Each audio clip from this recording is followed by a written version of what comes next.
మెదడులో వచ్చే సమస్యలు ప్రధానంగా క్యాన్సర్, మెటాస్టాటిస్, కణితులను శస్త్రచికిత్సతో తొలగించడం కష్టమవుతుంది. అలాంటప్పుడు గామా నైఫ్ చికిత్స చాలా ప్రయోజనకరం. ఇందులో రేడియేషన్ కిరణాలను కేంద్రీకరించి పంపుతారు. మొత్తం 192 గామా కిరణాలను మెదడులో ఒకే చోటుకు పంపుతారు. దీనివల్ల ప్రభావిత ప్రాంతం మీద అధిక మోతాదులో రేడియేషన్ అందుతుంది. చుట్టుపక్కల కణజాలాలకు ఎలాంటి ఇబ్బంది ఉండదు. అత్యంత ఖచ్చితత్వం కోసం ఎంఆర్ఐ లేదా సిటీ స్కాన్ లాంటి వాటి సాయంతో ఈ చికిత్స చేస్తారు. చికిత్సకు ముందు రోగి తల కదలకుండా ఉండేందుకు ఓ ఫ్రేమ్ పెడతారు. గామా కిరణాలు సరిగ్గా ఎక్కడ పడాలో చూస్తారు. ఏ మాత్రం నొప్పి లేకుండా కొన్ని గంటల్లోనే అయిపోయే ఈ చికిత్స సమయంలో రోగి మెలకువగానే ఉంటారు. ఇందులో కోత ఉండదు కాబట్టి రక్తం పోదు, ఇన్ఫెక్షన్లు రావు, జనరల్ ఎనస్థీషియా ఇవ్వక్కర్లేదు. మెదడులో వచ్చే కణితులు, రక్తనాళాలు సరిగ్గా ఏర్పడకపోవడం, పిట్యూటరీ కణితలు, విపరీతమైన నొప్పి తదితరాలకు ఇది బాగా సమర్థవంతంగా ఉపయోగపడుతుంది.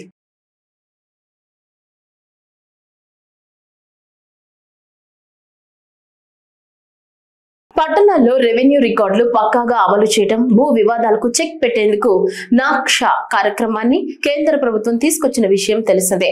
ఈ కార్యక్రమం ద్వారా దేశవ్యాప్తంగా పైలట్ ప్రాజెక్ట్ కింద 152 మున్సిపాలిటీల్లో భూముల సర్వేకి శ్రీకారం చుట్టింది. ఇందులో భాగంగా ల్యాండ్ రికార్డ్స్ డిజిటలైజేషన్ పై గుంటూరు ఐటీసీ వెల్కమ్ హోటల్లో శుక్రవారం జాతీయ స్థాయి వర్క్ షాప్ నిర్వహించారు. ఈ కార్యక్రమంలో కేంద్ర మంత్రి పెమ్మసాని, మంత్రి నారాయణ, కేంద్ర రాష్ట్ర ప్రభుత్వాల అధికారులు పాల్గొన్నారు. ఈ సందర్భంగా మంత్రి నారాయణ మాట్లాడుతూ వికసిత్ భారత్ 2047 ద్వారా దేశాన్ని ప్రధాని మోడీ, స్వర్ణాంధ్ర 2047 ద్వారా ఏపీని సీఎం చంద్రబాబు పూర్తిగా అభివృద్ధి చేసేందుకు కృషి చేస్తున్నారని తెలిపారు. పట్టణాల్లో పారదర్శక, సమర్థవంతమైన పాలన అందించేందుకు నక్షా కార్యక్రమం చాలా ఉపయోగపడుతుందన్నారు. నక్షా పైలట్ ప్రోగ్రాం ద్వారా ఏపీలో 10 మున్సిపాలిటీలు కేంద్రం ఎంపిక చేసిందని చెప్పారు.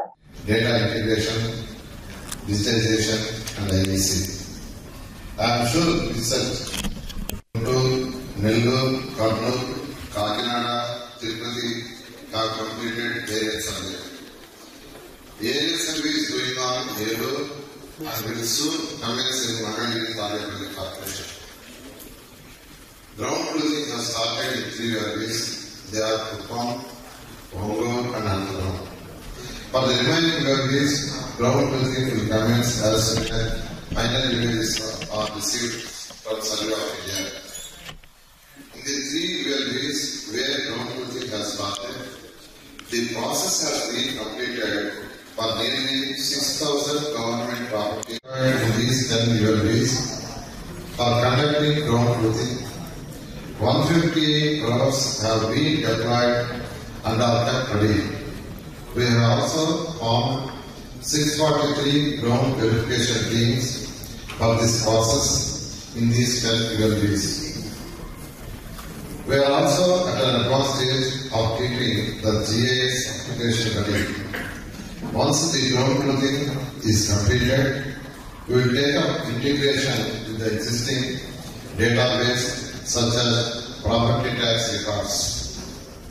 We are expecting the Naksha project will demonstrate improved urban governance, planning and regulations, effective tax management, and also help in reducing legal complications for property.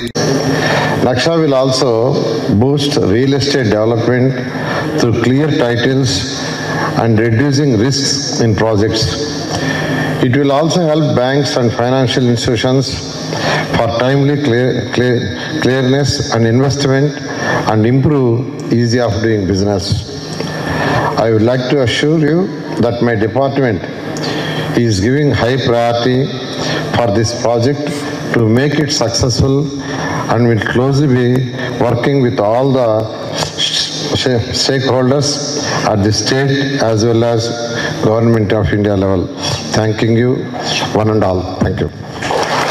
నకిలీ ఇళ్ల పట్టాల పంపిణీ కేసులో వల్లభనేని వంశీకి నూజివీడు కోర్టు 14 రోజుల రిమాండ్ విధించింది. అతడి అనుచరుడు మోహన్ రంగారావుకు కూడా రిమాండ్ విధిస్తూ ఉత్తర్వులిచ్చింది. ఏలూరు జిల్లా బాపులపాడు మండలంలో నకిలీ ఇళ్ల పట్టాలు పంపిణీ చేసినట్లు వీరిపై కేసు నమోదైంది. దీనిపై విచారణ చేపట్టిన కోర్టు ఈ నెల 29 వరకు రిమాండ్ విధించడంతో పాటు పీటీ వారెంట్ కు అనుమతి ఇచ్చింది. చాలా డిటీరియరేట్ అయిపోయింది, వెయిట్ లాస్ ఉంది బాగా, అండ్ ఆల్సో యూరిన్ శాంపిల్స్ లో కీటోన్ బాడీస్ పాజిటివ్ వచ్చాయి మాకు.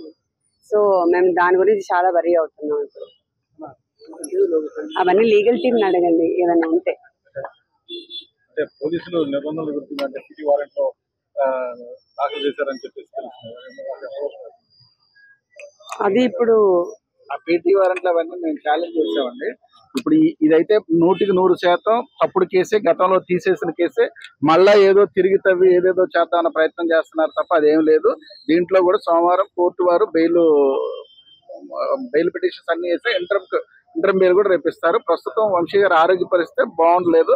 ఆయన్ని కూడా హాస్పిటల్ తీసుకెళ్ళమని డైరెక్షన్ కూడా కోర్టు వారు ఇచ్చారు. తీసుకెళ్తారు